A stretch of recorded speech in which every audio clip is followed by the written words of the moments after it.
Hello everyone. आप सभी का आपके अपने चैनल स्पीड ज्ञान में स्वागत है। आज की क्लास में हम कोशिका चक्कर के बारे में पढ़ने वाले हैं। लास्ट जो अपनी क्लास हुई थी उसमें हमने जो कोशिका के अंग होते हैं, सेल ऑर्गेनल्स होते हैं, उनके बारे में पूरी डिटेल डिस्कस कर ली थी। आज की क्लास में सेल साइकिल के बारे में पढ़ने वाले हैं और जो सेल डिवीजन की प्रक्रिया है उसके बारे में भी पूरा हम स्टडी करने वाले हैं। तो स्टार्ट करते हैं कि सबसे पहले कोशिका चक्कर होता क्या है, कोशिका विभाजन से पहले खुद को कैसे तैयार करती है, वो सारी चीजें आज की क्लास में हम डिस्कस करेंगे।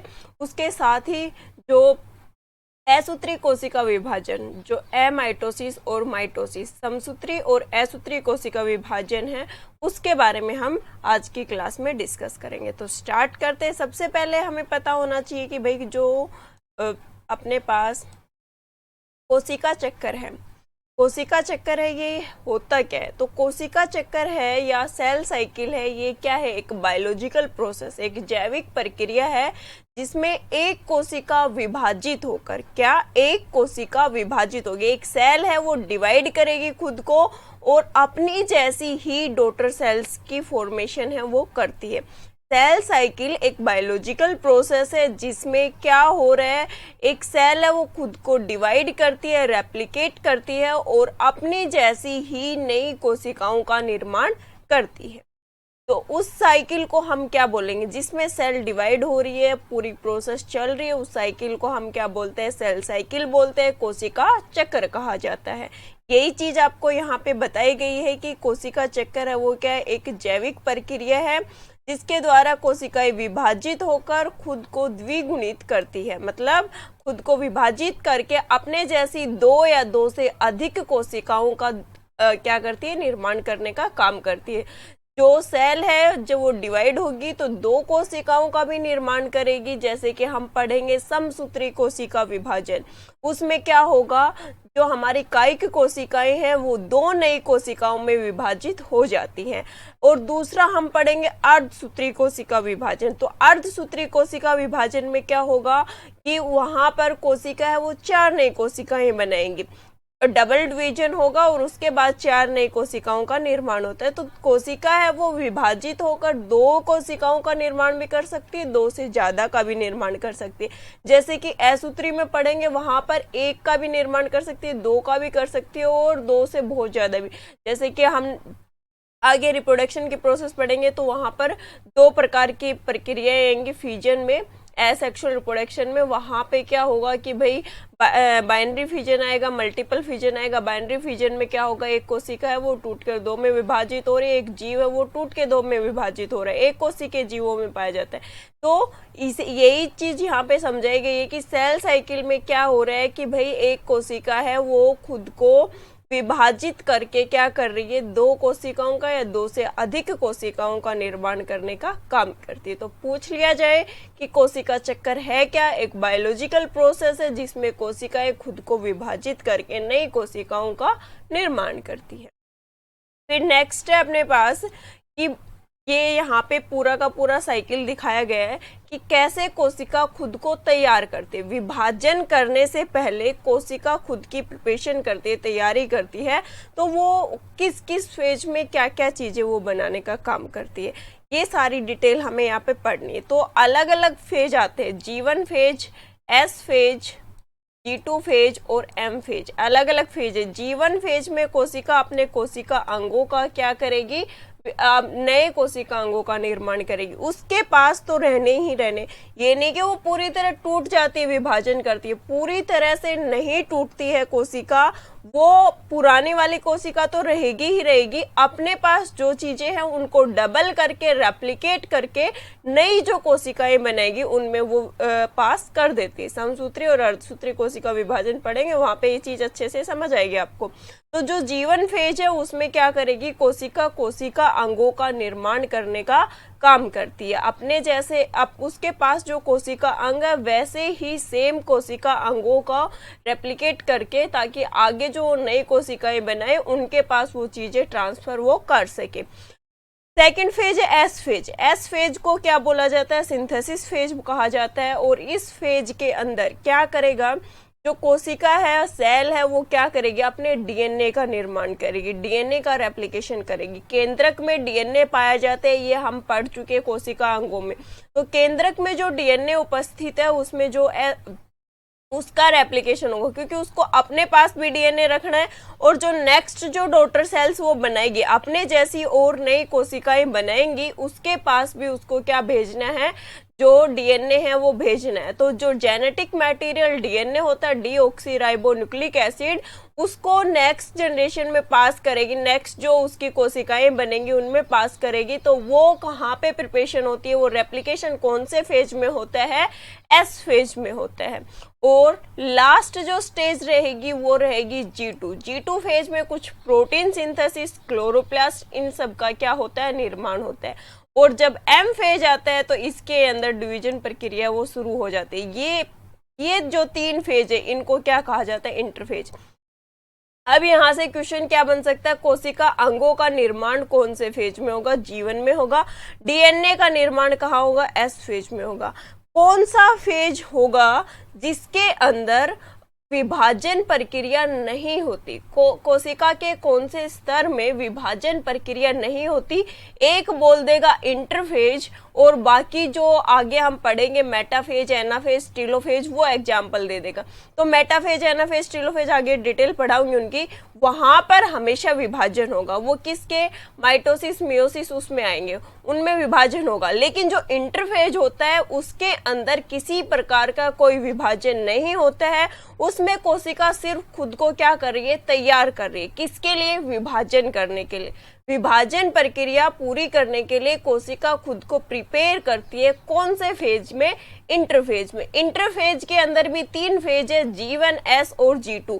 G1 फेज के अंदर कोशिका अंगों का निर्माण हो रहा है, S फेज के अंदर डीएनए सिंथेसिस हो रही है, और G2 फेज में प्रोटीन सिंथेसिस होगा, और कुछ जो क्लोरोप्लास्ट, जो प्लास्टिड होती है, लवक होती है प्लांट्स के अंदर, उसका निर्माण कहाँ होता है, G2 फेज में होता है। तो ये पूरा का पूरा क्या हो गया अपना इंटरफेज के बारे में। अब इनकी भी आगे पूरी डिटेल हमें पढ़नी है कि कैसे कैसे ये काम करते हैं, इनकी पूरी डिटेल पढ़नी। ये जो चीज आपको पीछे समझाई है वही यहाँ पे बताया गया है कि एक कोशिकीय जीवों में कोशिका चक्कर नए जीव के साथ समाप्त होता है। एक बार ये चक्कर पूरा कब होगा, जब वो एक बार विभाजित हो चुकी, फिर आगे फिर से वो चक्कर चलेगा, मतलब ये चीज रिपीट होती रहती है। बहुकोशिकीय जीवों में ये अनिवार्य रूप से कोशिका विभाजन करके कार्य को पूर्ण करता है। जैसे कि जब आप बात करते हैं एक छोटी सी सेल से, एक छोटी सी कोशिका से पूरा क्या पूरा इंसान कैसे बन जाता है, तो आगे वैसे ये चीज समझाऊंगी, अर्धसूत्री कोशिका विभाजन में आएगा ये, और समसूत्री में भी इसकी डिटेल आएंगी। तो एक कोशिका है अपने पास, जैसे कि जब बेबी फॉर्मेशन होनी शुरू होती है, जब फीटस का निर्माण होता है, कैसे होता है, मदर से आता है क्या, ओवा, मदर से क्या आ गया, ओवा आ गया, और फादर से क्या आएगा, फादर से स्पर्म। इन दोनों के अंदर क्या होता है, फ्यूजन होता है और जाइगोट की फॉर्मेशन हो जाती है। जाइगोट क्या है, एक सिंगल कोशिका, मतलब इन दोनों ने फ्यूजन होने के बाद एक कोशिका बन गई। अब उसके अंदर धीरे धीरे क्या होता रहता है, कोशिका विभाजन होता रहता है, सेल डिवीजन होता रहता है, और फिर आपको पता है कि टाइमिंग के अकॉर्डिंग अलग अलग जो बॉडी के ऑर्गन्स है वो बनते हैं कि भाई 2.5 महीने पे ये ऑर्गन बनेगा, 3 महीने पे ये ऑर्गन बनेगा, 5 महीने जो प्रेगनेंसी के हो जाएंगे तो ये चीज बनेगी। तो वो क्या हो रहा है, धीरे धीरे कोशिका विभाजन हो रहा है। कोशिका विभाजन होगा तो क्या होगा, जो टिश्यू है उसका निर्माण होगा, टिश्यू के निर्माण के बाद क्या बनेंगे, अंग बनेंगे, और अंग बनने के बाद जो पूरा का पूरा अंग तंत्र बनता है, और फिर पूरा शरीर है वो बनता है। तो बहुकोशिकीय जीवों में ये जो कोशिका विभाजन की प्रक्रिया है ये बहुत ही ज्यादा जरूरी होती है, सेल डिवीजन प्रोसेस है ये बहुत ज्यादा जरूरी होती है। कोशिका चक्र को 4 चरणों में संपन्न होता है, G1, S, G2 और M। ये 4 चक्कर है, ये इनकी पूरी डिटेल पढ़नी है। G1 में आप ये सारे की सारी अवस्थाएं, ये आगे इनकी पूरी डिटेल पढ़ाऊंगी, बेसिक बता दिया है।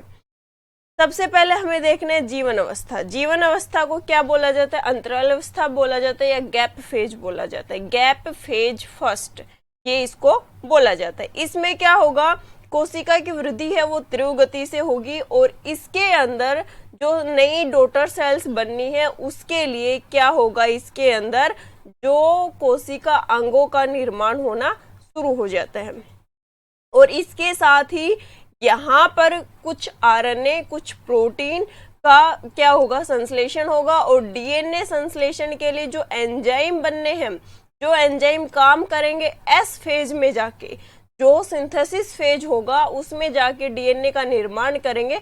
उन एंजाइमों का निर्माण भी कहाँ होता है, जीवन अवस्था में। कोशिका अंगों का निर्माण होगा, आरएनए प्रोटीन का निर्माण होगा, एंजाइम जो डीएनए सिंथेसिस करेंगे, डीएनए का संश्लेषण करेंगे, उनका निर्माण भी कहाँ होगा, जीवन अवस्था में होगा।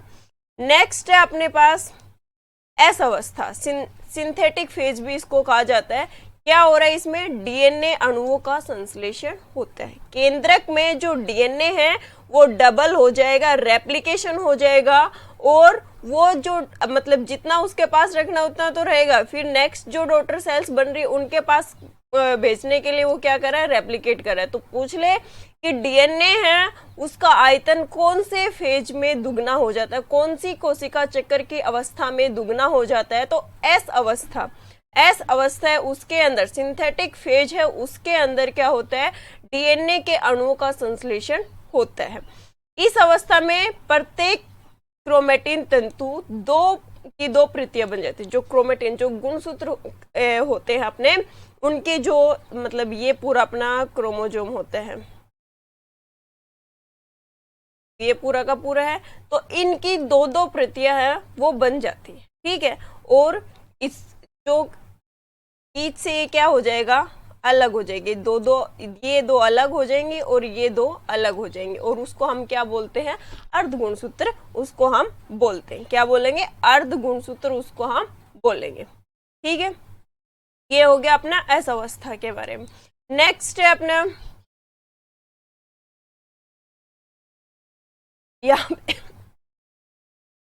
यहाँ पे देखो कि कोशिका विभाजन कैसे कैसे होता है, वो चीज यहाँ पे आपको दिखाई गई। फिर है कोशिका विभाजन। कोशिका विभाजन की जो प्रक्रिया है किसने दी थी ये, मतलब कोशिका विभाजन कैसे होता है, कितने टाइप होते हैं, कितने प्रकार होते हैं, क्यों होता है, क्यों जरूरी है, ये सारी चीजें किसने बताई थी। पीछे तो हमने पढ़ लिया कि कोशिका चक्कर क्या है, उसमें कौन कौन सी अवस्था आएंगी और कौन सी अवस्था में क्या होगा, वो चीजें हमने पीछे डिस्कस कर लिया। अब हमें पढ़ना है कि भाई ये कोशिका विभाजन है, जो कोशिका चक्कर में कोशिकाओं का विभाजन हो रहा है, सेल साइकिल में सेल डिवीजन हो रहा है, इसको कर कौन रहा है और मतलब किसने इस चीज के बारे में बताया, सबसे पहले किसने इसके बारे में बताया था। तो 1855 में विर्चो नामक के एक वैज्ञानिक थे, उन्होंने क्या बताया था कोशिका विभाजन के बारे में, सेल डिवीजन के बारे में। 1855 में विर्चो नामक एक वैज्ञानिक थे, उन्होंने बताया था। और इसमें क्या बोला गया था कि जो पेरेंट सेल है वो क्या करेगी, विभाजित होकर डॉटर सेल्स का निर्माण वो करती है। एक ऐसी प्रक्रिया जिसमें पेरेंट सेल है वो खुद को विभाजित करेगी, खुद का डिवीजन करेगी और डॉटर सेल्स का निर्माण वो करेगी।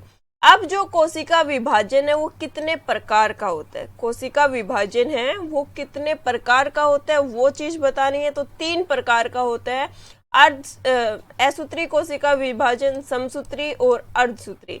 इसको अर्धसूत्री कोशिका विभाजन असूत्री कोशिका विभाजन को एमाइटोसिस कहा जाता है।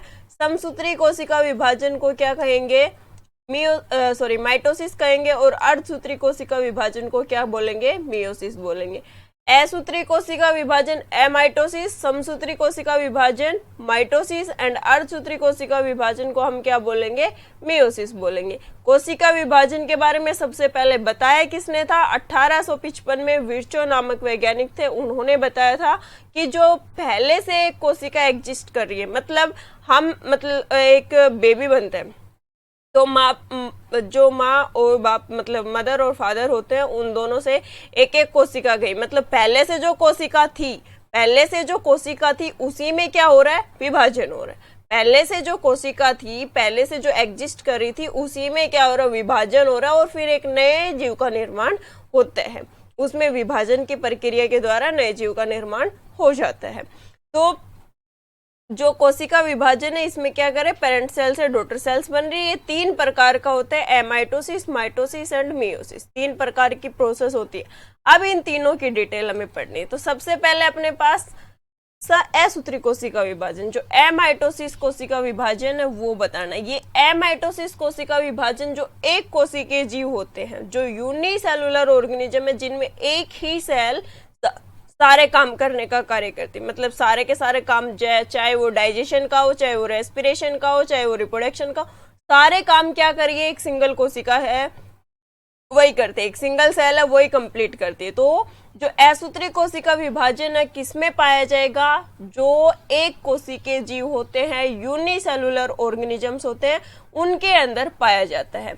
और दूसरी बात, इस कोशिका विभाजन में जो तर्क तंतुओं का निर्माण है वो समान 2 भागों में बंटता है। मतलब जो अपना केंद्रक था वो बीचों बीच क्या हो जाएगा, डिवाइड हो जाएगा। इसके अंदर ये नहीं होता कि गुणसूत्र है वो डबल होंगे फिर डिवाइड होंगे, ऐसा कुछ नहीं होता। और असूत्री विभाजन में एक चीज और है, जो पेरेंट सेल है, मतलब जो पुरानी कोशिका है, जनन कोशिका है, जो आगे 2 नई कोशिकाओं का निर्माण करेगी, 2 से अधिक नई कोशिकाओं का निर्माण करेगी। जब वो विभाजित हो जाती तो पुरानी वाली सेल है वो पूरी तरह खत्म हो जाती, क्योंकि यहाँ पर टूटती है। पुरानी सेल है वो टूट कर नई सेल्स का निर्माण करती है। तो एमाइटोसिस है एक कोशिकीय जीवों में होगा। केंद्रक है वो सीधे 2 भागों में बंट जाता है। किस में पाया जाएगा, प्रोकैरियोटिक और कुछ जो शैवाल एल्गी होती है उसके अंदर पाया जाता है। ये देखो यहाँ पे आपको दिखाया गया है, ये अपने पास पहले क्या थी, एक कोशिका थी। क्या हुई, ये धीरे धीरे इसके अंदर फर्रो बनना शुरू हुआ और बीच से ये विभाजित होनी शुरू हो गई। जो केंद्रक था वो भी बीचों बीच विभाजित हो रहा है और जो सारे के सारा जो डीएनए था वो अलग अलग दोनों में विभाजित हो जाएगा। और ये जो पुरानी सेल थी वो पूरी तरह से टूट कर क्या बना दिया, नई सेल बना दी। क्वेश्चन क्या पूछ सकता है यहाँ से, ये नहीं पूछेगा, थ्योरी तो लिखवाता नहीं है आप लोगों से। ये तो है नहीं कि भाई थ्योरी आएगी और हमें पूरा ये चीजें सारी लिखनी है, लिखना कुछ नहीं है। हमें क्या चीज याद रखनी है, असूत्री कोशिका विभाजन होता है किसमें है, प्रोकैरियोटिक जो ऑर्गेनिज्म होते हैं, यूनिसेलुलर ऑर्गेनिज्म होते हैं और एल्गी होती है, उनके अंदर ये पाया जाता है। क्या होता है इसमें, केंद्रक समान हिस्सों में बढ़ जाता है और पुरानी कोशिका है वो पूरी तरह से टूट कर क्या कर रही है, नई कोशिकाओं का निर्माण करती है। ठीक है, फिर उसके बाद नेक्स्ट है अपने पास माइटोसिस। माइटोसिस की प्रोसेस है, इसके अंदर समझाऊंगी पूरा। जो अपने पास प्रोफेज, एनाफेज, मेटाफेज, टेलोफेज होते हैं वो पूरी डिटेल पढ़ाऊंगी। लेकिन क्वेश्चन सीधे सीधे क्या पूछेगा, माइटोसिस मतलब कौन सी प्रोसेस है, कौन सी प्रोसेस है जिसके द्वारा कायिक कोशिकाओं में जो अपनी सोमेटिक सेल्स होती हैं, सोमेटिक सेल कौन सी होती है, जो अपने पूरे के पूरे शरीर का निर्माण करती है। 2 जनन कोशिकाएं होती है, मतलब जो जर्म सेल होती है वो 2 होती है। कौन कौन, स्पर्म और ओवा। जो शुक्राणु और अंडाणु है वो जनन कोशिकाएं, उनको छोड़कर, शुक्राणु और अंडाणु को छोड़कर अपने शरीर में जितनी भी कोशिकाएं होती है, अपने शरीर में जितनी भी कोशिकाएं, उनको क्या बोला जाता है, कायिक कोशिकाएं बोला जाता है। और कायिक कोशिकाओं में जो विभाजन होता है वो किसकी वजह से होता है, माइटोसिस प्रोसेस की वजह से। इसमें क्या होगा, एक कोशिका, एक पुरानी कोशिका है वो विभाजित होकर 2 नई कोशिका होगी। एमाइटोसिस में हमने पढ़ा था वो पूरी तरह टूट रही थी, जब उसकी 2 नई कोशिकाएं बन रही थी तो पुराने वाली कोशिका पूरी तरह टूट गई थी। लेकिन यहाँ ऐसा नहीं होता, यहाँ पे पुरानी कोशिका तो एग्जिस्ट करेगी करेगी, साथ में वो खुद को विभाजित करके, जो हमने फेज पढ़े थे, G1 phase, S phase, G2 phase, वो उन फेजेस के द्वारा अपनी सारी चीजों को रेप्लिकेट करेगी और जो नई डॉटर सेल्स बनेंगी उनमें भेज देगी। माइटोसिस प्रोसेस में एक सेल है वो 2 में बदल जाए। मान लो अपने चोट लगी, मान लो हाथ के ऊपर इस हिस्से में अपने चोट लग गई, तो कुछ टाइम बाद ये पूरा का पूरा हिस्सा रिकवर हो जाता है, ठीक हो जाता है। वो ठीक क्यों हो रहा है, यहाँ की जो सेल्स थी वो तो क्या हो गई, पूरी की पूरी डैमेज हो गई। ये सारी की सारी सेल्स जो डैमेज हो गई, तो ये साइड की जो सेल्स बची, जो डैमेज हुआ हिस्सा वो उसको छोड़कर उसके आसपास की जो कोशिकाएं हैं वो क्या करेंगी, धीरे धीरे खुद को रेप्लिकेट करती जाएंगी, खुद को डिवाइड करती जाएंगी, विभाजित करेंगी, और ये जो पूरा का पूरा हिस्सा था जिस डैमेज हो चुका था, जो पूरा चोट लगने की वजह से, वो पूरा का पूरा धीरे धीरे रिकवर हो जाएगा। तो माइटोसिस है कायिक कोशिकाओं में जो अपनी सोमेटिक सेल्स होती है उसमें होते हैं। इसके अंदर गुणसूत्र की संख्या बराबर होती है। जो पेरेंट सेल है उसमें भी गुणसूत्र कितने रहेंगे, 46। मानव के अंदर कितने गुणसूत्र की संख्या होती है, 46, और जोड़े पूछ ले तो 23। तो गुणसूत्र की संख्या पेरेंट सेल के पास कितनी रहेगी, 46, और जो नई दो कोशिकाएं बनेंगी उसके पास भी कितनी रहेगी, 46। अगर हिंदी में इसका नाम देखें तो क्या होता है, समसूत्री। समसूत्री, सम का मतलब बराबर, सूत्री का मतलब गुणसूत्र। तो उसका नाम ही बता रहा है कि अगली जो संतति कोशिकाएं आएंगी, डॉटर सेल्स आएंगी, उसके अंदर भी बराबर कोशिकाएं उसमें पाई जाएंगी। तो इसकी डिटेल देखते हैं। क्या बता रखा है, वही कि इसमें कोशिका विभाजन होगा, 2 गुणसूत्र संख्या वाली संतति दो कोशिकाओं का निर्माण होगा। अब इसमें 2 अवस्थाएं पाई जाती है, केंद्रक विभाजन और कोशिका द्रव्य विभाजन। पहले इसमें केंद्रक विभाजन होगा, फिर कोशिका द्रव्य का, मतलब पहले सिर्फ केंद्रक का विभाजन हो रहा, बाद में सारे के सारे जो सेल ऑर्गेनल्स हैं कोशिका के अंदर वो सारे विभाजित होकर जाएंगे। केंद्रक विभाजन के अंदर 4 प्रक्रियाएं यहाँ पे आएंगी। कौन कौन सी, प्रोफेज, मेटाफेज, एनाफेज, टेलोफेज। और कोशिका द्रव्य विभाजन डायरेक्ट टेलोफेज के बाद पूरा का पूरा कोशिका द्रव्य साइटोप्लाज्म है वो डिवाइड होकर नई डॉटर सेल्स में एंटर कर जाता है। उसकी डिटेल अभी हमें यहाँ पे पढ़नी है। सबसे पहले केंद्रक विभाजन। केंद्रक विभाजन को क्या बोला जाता है, कैरियोकाइनेसिस। कैरियो मतलब केंद्रक, काइनेसिस मतलब विभाजन होता है, ठीक है। तो कैरियोकाइनेसिस के अंदर क्या होगा, केंद्रक है वो जो डॉटर सेल्स बननी है, न्यूक्लियस है वो डिवाइड होगा, किस लिए, जो डॉटर सेल्स उसको बनानी है उसके लिए। इसके लिए अलग अलग व्यवस्थाएं कौन कौन सी, प्रोफेज। सबसे पहले प्रोफेज।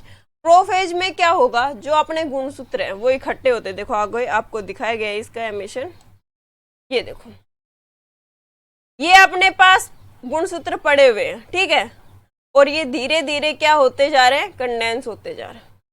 सिस्टर क्रोमेटिड्स का निर्माण, ये पूरा का पूरा जेनेटिक मटेरियल जो अपने पास पड़ा था ये पूरी तरह से कंडेंस होके जा रहा है, अलग अलग होकर क्रोमोजोम बना लेगी। इकट्ठा पड़ा था वो पूरा अलग अलग होकर क्या बना रहा है, आगे क्रोमोजोम्स, अलग अलग क्रोमेटिड्स का निर्माण ये यहाँ पे कर रहा है। सिस्टर क्रोमेटिड्स का निर्माण यहाँ पर कर देता है। तो प्रोफेज में क्या है, जो अपने पास डीएनए था वो पूरा का पूरा जो एक जगह इकट्ठा पड़ा था वो सिस्टर क्रोमेटिड्स का निर्माण कर रहे हैं। नेक्स्ट है अपने पास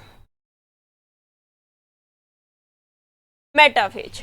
मेटाफेज में क्या हुआ, सिस्टर क्रोमेटिड्स का तो बन गया, फिर उसके बाद जो स्पिंडल फाइबर होते हैं, जो स्पिंडल फाइबर ये वाले जो ये लाइन बनी हुई है ना, ये जो लाइन बनी हुई है इनको क्या बोला जाता है, स्पिंडल फाइबर बोला जाता है। और इनके साथ आके क्या जुड़ रहा है अपना मेटाफेज में, जो अपने सिस्टर क्रोमेटिड्स थे वो आके इन स्पिंडल फाइबर्स पे जुड़ जाते हैं। मेटाफेज में जो अपने गुणसूत्र थे, क्रोमोजोम थे, वो कहाँ पर आके जुड़ गए, स्पिंडल फाइबर जो तर्क तंतु होते हैं उनके आकर जुड़ जाते हैं और सारे इनके बीच में आकर क्या बन जाएंगे, इकट्ठे हो जाएंगे। और इसको क्या बोला जाता है, ये एक प्लेट का निर्माण होता है। देखो ये सारे बीच में आ गए और ये क्या बन गई, एक बीचों बीच एक प्लेट बन गई और इसको क्या बोला जाता है, मेटाफेजिक प्लेट बोला जाता है। क्या बोला जाता है, मेटाफेजिक प्लेट। गुणसूत्र सारे एक लाइन पर आकर इकट्ठा हो जाते हैं और उसको क्या बोलते हैं, मेटाफेजिक प्लेट बोलते हैं। नेक्स्ट है अपने पास एनाफेज। एनाफेज में जो एक लाइन पर इकट्ठे हुए थे सारे गुणसूत्र वो टूटकर दोनों जो ध्रुव है, दोनों पोल से उधर पास हो जाएंगे, ठीक है। दोनों के दोनों जो पोल से उधर पास हो जाते हैं, किसके अंदर, एनाफेज में। आपको ये डिटेल सिर्फ समझाने के लिए बता रही हूँ, आपके एग्जाम में यहाँ से नहीं पूछा जाता है कि एनाफेज क्या होता है, प्रोफेज क्या होता है, ऐसा चीजें नहीं पूछी जाती है। वो डायरेक्ट गुणसूत्र से रिलेटेड या कौन सी कोशिकाओं में पाए जाते हैं, कुछ इस प्रकार के क्वेश्चन है वो पूछते हैं। तो एनाफेज में जो मेटाफेज पे बीच में सारे गुणसूत्र इकट्ठे हुए थे वो कहाँ पर चले जाएंगे, सारे के सारे अलग अलग सारे के सारे अपने अलग अलग जगह पे ट्रांसफर हो जाते हैं, दोनों के दोनों पोल्स के ऊपर ये स्थानांतरित हो जाएंगे।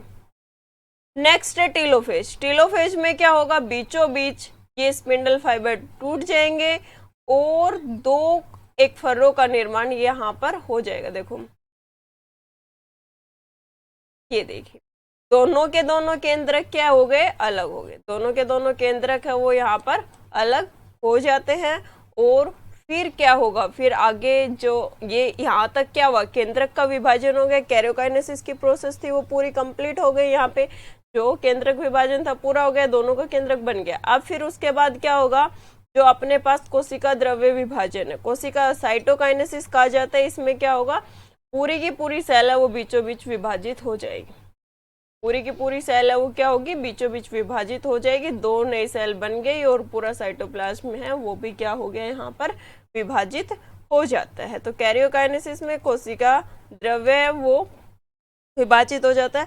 और कोशिका द्रव्य का विभाजन होता है, उसमें प्लाज्मा झिल्ली में जो ये फर्रो बन रहा है, जो खांच बन रही है, इसमें क्या कहा जाता है, इसको फ्रेगमोप्लास्ट कहा जाता है। क्या कहा जाता है, पादप के अंदर अगर ये चीज होती है तो उसको फ्रेगमोप्लास्ट कहा जाता है। प्लांट्स के अंदर होता है तो फ्रेगमोप्लास्ट इसको कहा जाता है। ठीक है, तो ये हो गया अपना माइटोसिस और एमाइटोसिस। नेक्स्ट जो क्लास होगी उसमें पढ़ेंगे हम किसके बारे में, मेयोसिस के बारे में। क्या क्या पढ़ा, कोशिका चक्कर होता क्या है, कोशिका चक्कर में कौन कौन सी अवस्थाएं आती है, G1 G2M, उनके बारे में पढ़ा।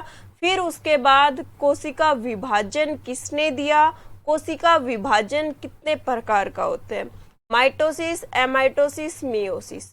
एमाइटोसिस क्या होता है, मियोसिस क्या होता है, सॉरी, एमाइटोसिस और माइटोसिस आज हमने डिस्कस कर लिया।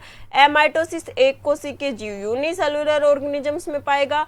मात्र कोशिका है वो पूरी तरह टूट जाती है जब वो डॉटर सेल्स का निर्माण करती है। जो केंद्रक है वो बीचों बीच विभाजित हो जाता है उसके अंदर।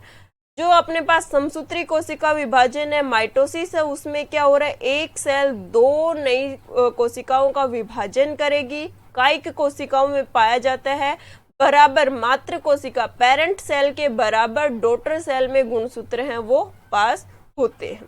ठीक है, ये अपना पूरा का पूरा किसके बारे में हो गया, माइटोसिस के बारे में।